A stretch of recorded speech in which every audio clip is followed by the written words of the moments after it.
Welcome to our channel. Today we how to set up Nest thermostat step by step clearly.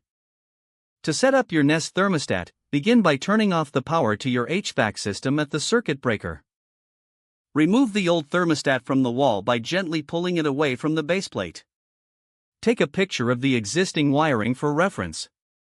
Label each wire according to the letters next to the terminals on the old thermostat. Detach the wires and remove the base plate from the wall. Use the provided wall plate if necessary to cover any holes.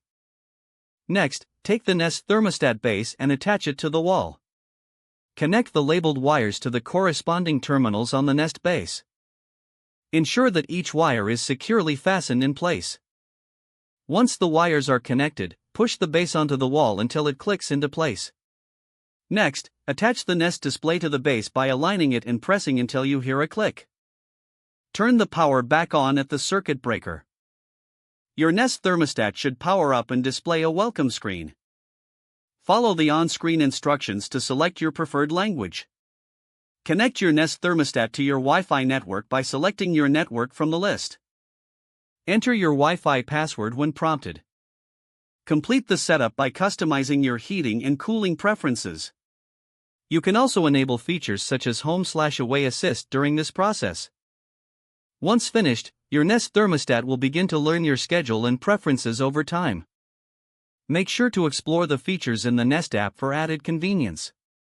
If the page does not load, refresh the browser or try again in a private. Make sure you are using the correct email address, then retype it carefully to avoid small typos. If your password is not accepted, use the reset option and create a new strong password you can remember. Check your spam folder for verification or security emails, then complete any requested confirmation steps. Enable two-factor authentication if available to improve account security and reduce unauthorized access risk. After signing in, review your profile details so your contact information and settings are accurate and current. If you see an error message, note it down and try again after restarting your device and internet connection. Log out when you finish, especially on shared devices, to keep your account and payment information secure. Don't forget to like this video and subscribe to our channel for more step-by-step tech guides.